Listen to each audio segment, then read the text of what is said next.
Assalamualaikum warahmatullahi wabarakatuh. Sejarah klan Ba'alawi di Nusantara ini tidak bisa dilepaskan oleh seorang yang bernama Utsman bin Yahya.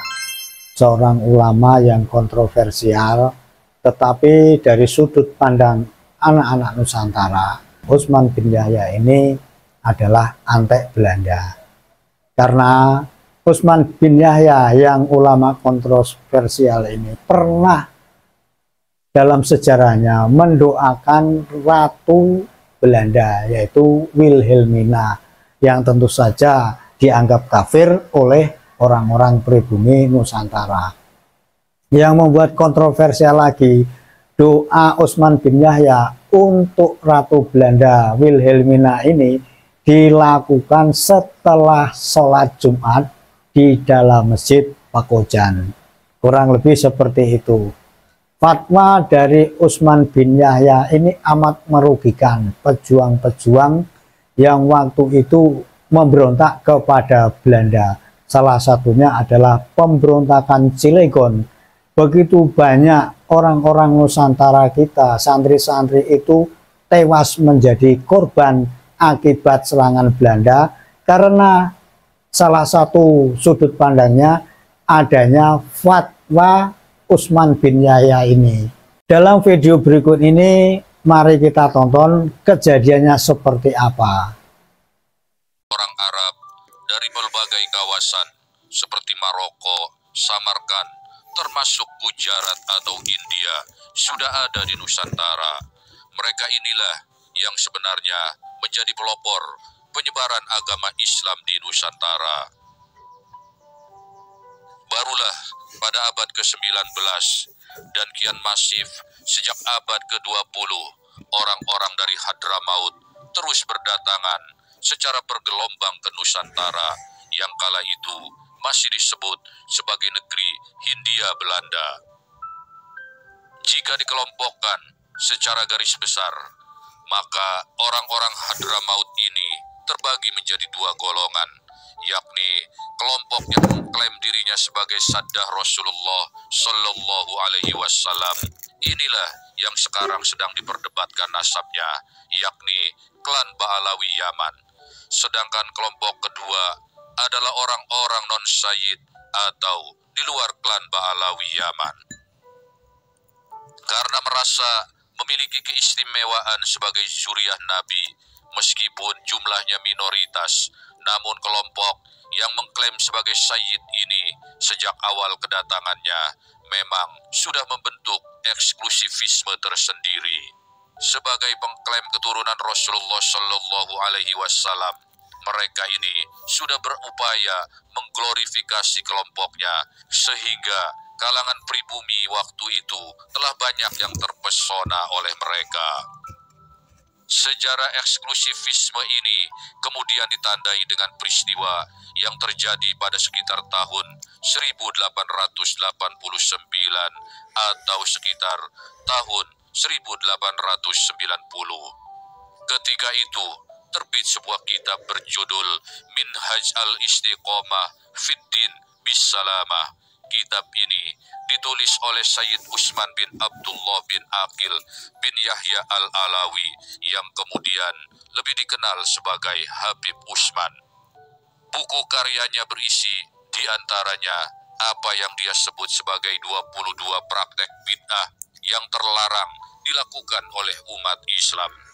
Salah satu yang sangat menyakiti ulama pribumi adalah pendapat Utsman bin Yahya yang membid'ahkan mereka yang menentang pemerintahan kolonial Hindia Belanda. Kitab yang ditulis oleh Utsman bin Yahya itu merupakan bukti pengkhianatan klan Ba'alawi Yaman kepada pribumi sekaligus menandai semakin kuatnya eksklusivisme di kalangan mereka. Sebagaimana diulas oleh Ajumardi Ajra, memang tidaklah heran jika Utsman disebut sebagai sahabat setia yang bekerja untuk Snokhur Gronj, orientalis Belanda tersohor yang dicap sedemikian buruk di mata pribumi, terutama oleh kalangan umat Islam.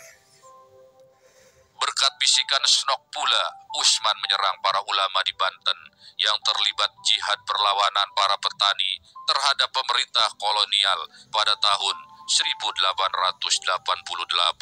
atau yang sejarah menulisnya sebagai Geger Cilegon. Usman menyebut jihad rakyat Banten tersebut sebagai delusi atas ajaran Islam yang benar dan menuduh para ulama yang mendukungnya termasuk para kiai pesantren sebagai para pengikut setan. Setelah menulis kitab yang sejatinya merupakan lobi Snok terhadap kelompok Usman untuk membonsai dan melemahkan perlawanan rakyat dan kiai terhadap kolonial Belanda, maka tak bisa dipungkiri lagi bahwa Ba'alawi ini memang telah bekerja sama untuk kepentingan Belanda. Terlebih lagi, Usman juga telah mengeluarkan fatwa dengan menyebut para ulama dan kiai Banten yang memimpin perlawanan kepada pemerintah kolonial sebagai para pengikut setan. Atas jasa-jasanya tersebut, pada tahun 1898, Usman diangkat menjadi mufti Batavia dengan gaji sebesar 100 gulden, jumlah yang sangat besar pada masa itu. Bahkan, tak selang berapa lama, Usman secara khusus diminta menyusun doa persembahan untuk Ratu Belanda, Wilhelmina, yang akan dilantik menduduki singgasana. Dengan penuh sukacita dan semangat pengabdian, Usman membuatkan doa khusus untuk sang ratu, seraya memuji pemerintah kolonial yang dianggap telah berbaik hati mengizinkan umat Islam menjalankan kewajiban agama dan menjaga ketentraman tanah jajahan. Kapan dan di mana doa itu dibacakan? Di Masjid Pekojan pada tanggal 2 September 1898, dan tak tanggung-tanggung doa Usman bagi Ratu Wilhelmina tersebut dibacakan pada sholat Jumat. Demikianlah catatan tersebut ditulis oleh Jajat Burhanuddin dalam bukunya yang berjudul Ulama dan Kekuasaan, Pergumulan Elit Politik Muslim dalam Sejarah Indonesia. Masih banyak orang, khususnya para muhibbin, yang meragukan kebenaran dari catatan hitam sejarah Usman bin Yahya, sang sesepuh klan Ba'alawi Yaman ini. Di antara mereka, bahkan banyak yang dengan ragu bertanya, apakah mungkin seorang Sayyid atau Habib yang adalah keturunan Nabi sangat suci dan mulia sudi bekerja sama dan merendahkan harga dirinya dengan memuji penjajah kafir, dan apakah diperbolehkan seorang Sayyid mendoakan seorang ratu kafir? Kenyataannya memang begitulah adanya. Lagi pula, cucu dari Syekh Abdurrahman Al-Misri dan guru dari Habib Ali bin Abdurrahman Al-Habsyi alias Habib Kuitang ini sejatinya bukanlah satu-satunya Habib klan Ba'alawi yang bersikap baik, sangat hormat dan kooperatif pada pemerintah kolonial Belanda. Ringkasnya, klan Ba'alawi Yaman memang memiliki hubungan yang sangat istimewa dengan pemerintahan kolonial. Andai tak ada gegeran diskursus tentang kepalsuan nasab terkait tesis Kiai Imaduddin Usman Al-Bantani, niscaya kita semua yang awam sejarah akan buta dengan sejarah hitam ini. Kita kini semua tahu dan sadar, berawal dari sejarah inilah maka klan Ba'alawi Yaman sejak dulu memang sudah teramat confident atau percaya diri, sehingga pada gilirannya mereka kemudian membentuk eksklusivisme tersendiri di kalangan masyarakat pribumi Nusantara.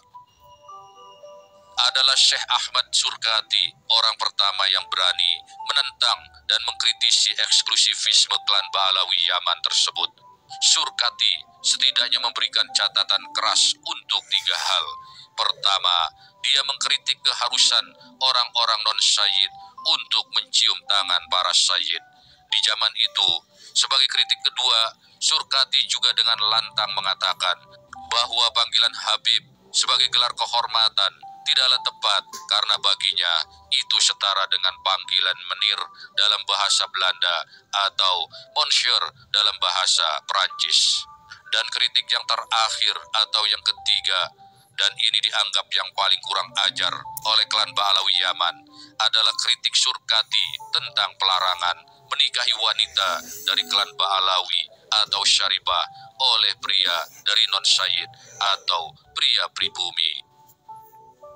Inilah yang menjadi penyebab berkobarnya api kebencian klan Ba'alawi kepada Syekh Ahmad Surkati. Hubungan mereka pun kian mendidih ketika di tahun 1913 di Solo, Surkati mengumumkan apa yang disebut sebagai Fatwa Solo. Fatwa ini berisi pembolehan pernikahan seorang syarifah atau perempuan keturunan Sayyid dengan non-Sayyid. Fatwa Solo ini sebenarnya lahir dengan sebab ketika itu ada seorang gadis syarifah yang tinggal serumah dengan seorang Cina yang belum menjadi muslim, sebab hubungan mereka tidak direstui oleh keluarga si gadis. Surkati menyarankan agar orang-orang Hadramaut mengumpulkan uang untuk membantu keperluan si gadis agar bisa meninggalkan pasangannya. Tapi tak ada seorang pun dari Ba'alawi yang menyumbangkan uang. Karena itulah Surkati menawarkan solusi praktis. Gadis itu dikawinkan saja dengan laki-laki muslim. Usulan ini langsung ditolak oleh para pembesar Ba'alawi karena mereka teguh dengan memegang prinsip adat dan tradisi bahwa seorang syarifah hanya boleh menikah dengan Sayyid atau Habib. Syekh Ahmad Surkati adalah ulama kelahiran Sudan yang menerima pendidikan di Mesir, Madinah, dan Mekah.